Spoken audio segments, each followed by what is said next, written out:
Денеска ќе позборуваме за тоа што се случува со нашето ментално здравје во услови на ваква пандемија.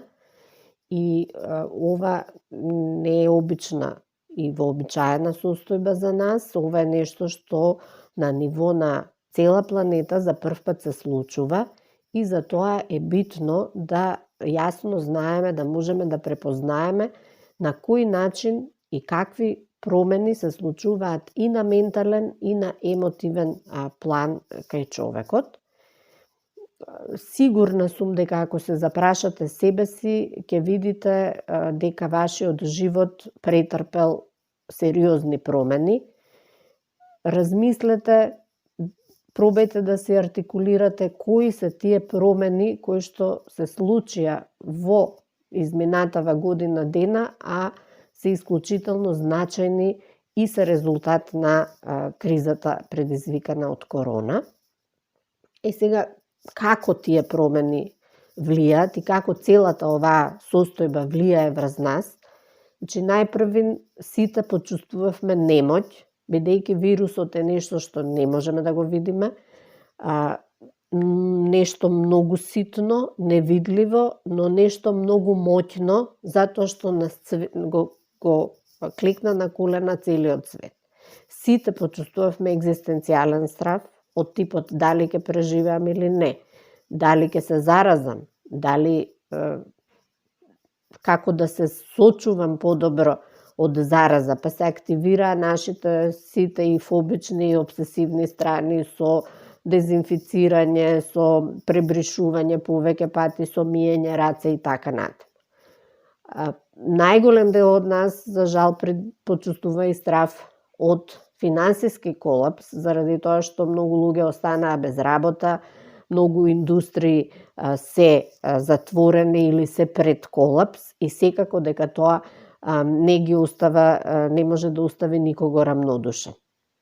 Она што е позадината е дека чувството на контрола го изгубивме, односно сега контролата не е нешто што е наш личен избор, како ќе постапувам или за што ќе одлучам, туку сега веќе за нашите животи, за нашите одлуки одлучува некој кој што е или влада или комисијата таа за делување во криза, комисијата за заштита. Значи, тоа се нови ситуации што нам ни се случуваат последниве неколку месеци, кои што претходно повеќето од нас воопшто не сме ги почувствували. Сега, што може да се прави во вакви ситуации или како да си помогнеме кога веќе ова го препознаваме? Прво е креирање на нова слика за иднината. Значи, на некој начин да направиме едно репрограмирање. Во ред, голем дел од нашите планови веќе не важат. Тоа што сме го планирале, мораме да направиме промена и тоа е една прва фаза, да кажеме, на прифаќање на состојбата, кога ние во ред прифаќаме дека нашите планови се променети, нашиот живот добива некаков друг тек. И да не застанеме туку напротив да бараме некои нови планови, да градиме некои нови идеи за нашиот живот со земање во обзир на новонастанатата ситуација. Следната работа, што исто така е важна, е да размислиме и сега можеби повеќе од било кога да го сватиме влијанието на околината. Значи, да пробаме да се поврземе со другите на еден поинаков начин. Тоа веќе можам да кажам дека и го правиме, затоа што во оваа ситуација најмногу се види дека ние не можеме сами. И сега тука е прашање секој од нас да си размисли кои се нашите групи, односно системи на поддршка. Следна работа што можеме да ја направиме, а може да ни помогне е да се потсетиме на нашите искуства од минатото. Значи, кога сме биле во тешки ситуации, што се сме пребродиле, па со таа снага, со тој капацитет, можеме да продолжиме и понатаму да се справуваме.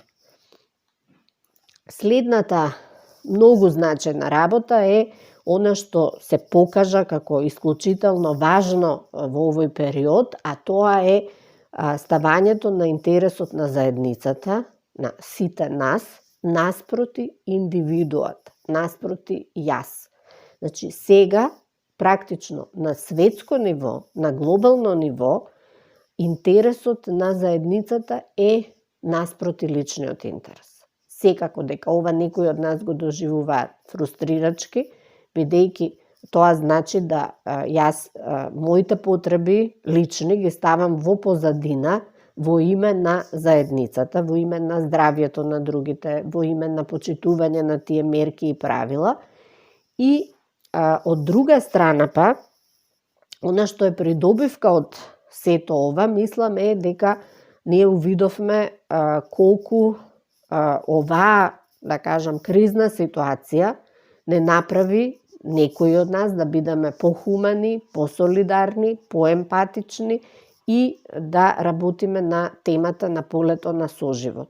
Па како никогаш досега се направија и хуманитарни акции, се направија и различни солидарни активности кои што ни покажува, кои што можеби да не беше кризата, немаше да се случат. Меѓутоа, ставени во вакви услови на екзистенцијална криза, човекот ги активира тие механизми. И тоа е, би рекла, придобивката од оваа ситуација, кај што видовме дека важен ни е другиот и видовме колку е важно да заедницата се заштити и си биде поддршка сама на себе. Она што е ефект од оваа состојба е што ние сите видовме дека сега сме сите исти пред вирусот. Значи, ниту парите, ниту моќта не се справија со вирусот. Вие видовте дека од вирусот заболеа и кралеви, и председатели, и премиери, и обични граѓани. И затоа, значи, вредностите како солидарност, грижа за другиот, соработка, кооперативност, волонтирање, добија на значење. А некако ги имавме, можеби, заборавени, растрчани по, она што значи секојдневие и што значи дневни ритуали секојдневни. Исто така, изолацијата која што произлезе од ваквата состојба не сврте повеќе кон нашите блиски. Од една страна, значи, ставени сме во ситуација да многу време повеќе поминуваме со најблиските, што развива нови начини на комуникација. И од друга страна, во голем дел не сврте и кон себе, кон својот внатрешен свет. Затоа што оваа изолација во домовите остава простор и повеќе да се бавиме со себе, со нашиот внатрешен свет, со нашите внатрешни доживувања, што е, јас го гледам како придобивка. Сега, секој од вас, правејќи ваква интроспекција или бивајќи во контакт со себе и со својот внатрешен свет, многу е добро, многу е значајно да може да си ги препознава сопствените емотивни состојби. Бидејќи она што се случува на ниво на организам како криза, значи од глобалната пандемија, да се свртиме на нашиот внатрешен свет, се цела лепеза на најразлични непријатни емоции кои што сме ги преживеале или сме ги почувствувале во овој период. Значи, може да биде од шок, заради тоа што може би некој наш близок е болен, ние сме болни, има многу случаи да наши познати, блиски ги изгубиле животите во овој период. Значи, сето тоа предизвикува шок. Кај некои се појави негирање и игнорирање на реалност. Значи, некои негираа дека тоа не е страшно, дека се работи за обичен грип. Други игнорираа реалноста со тоа што веруваат дека ним не може да им се случи такво нешто, дека тие се доволно имуни и така натаму. Меѓутоа, многу е човечки да сте почувствувале и страф, и паника, и конфузија, згрчаност на телото, анксиозност, несоница, проблеми со апетитот, потреба за изолирање, лутина, тага, апатија, беспомошност, очај, празнина. Значи, се ова емоции кои што е можно да ги почувствувате во овој период и многу е битно да си ги препознаете дека се тука, за да може да ги преживеете. Значи, затоа што емоциите се наш природна реакција на она што се случува. И многу е добро, многу е лековито за организмот доколку тие емоции ги препознае и им даде простор да тие излезат од нас, да ги проживееме, како што велиме ние, затоа што на тој начин го одржуваме балансот во нашиот организам. Значи, може да ги изразиме емоциите на најразлични начини, значи, може да бидеме креативни, да ги споделиме со некој близок, меѓутоа можеме да пишуваме за нив, да ги цртаме, да ги истанцуваме, да ги испееме. Било кој начин на пројавување, на проживување, изразување на нашите емоции, на нашата емоционална енергија е за нас значаен за да останеме ментално и емоционално здрави, секако и физички. Ова можете да го правите и со воведување на еден барометар на емоции, па да си ја следите емоционалната состојба, како се чувствувам сега, во која емоција сум сега, па во текот на целиот ден, па не знам следниот ден и така натаму, за да имате можност да си ја негувате вашата емоционална страна.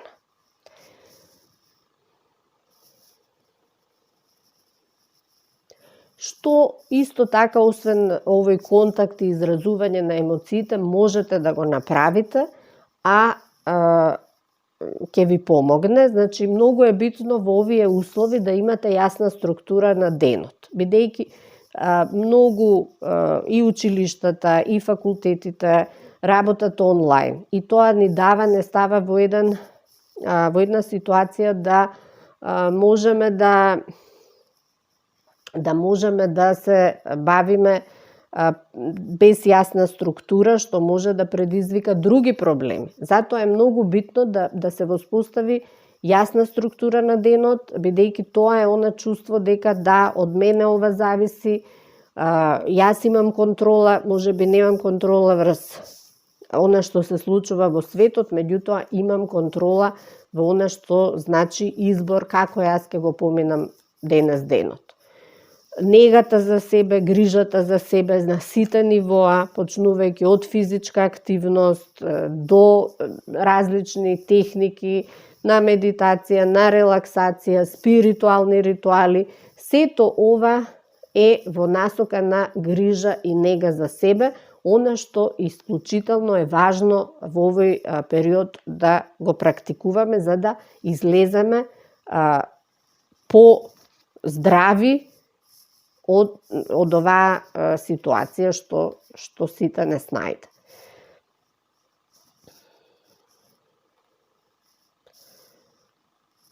Тоа се некои препораки кои што јас мислам дека се важни и дека можат да ви бидат од корист и да ви помогнат во овие услови кои што се нешто што светот до сега во ваква фаза не го доживеал, а за жал се уште не можеме да кажеме дека опасноста е помината, има добри работи, нели, прашањето со вакцините се добри сигнали дека нели човештвото ќе успее да се справи со оваа состојба.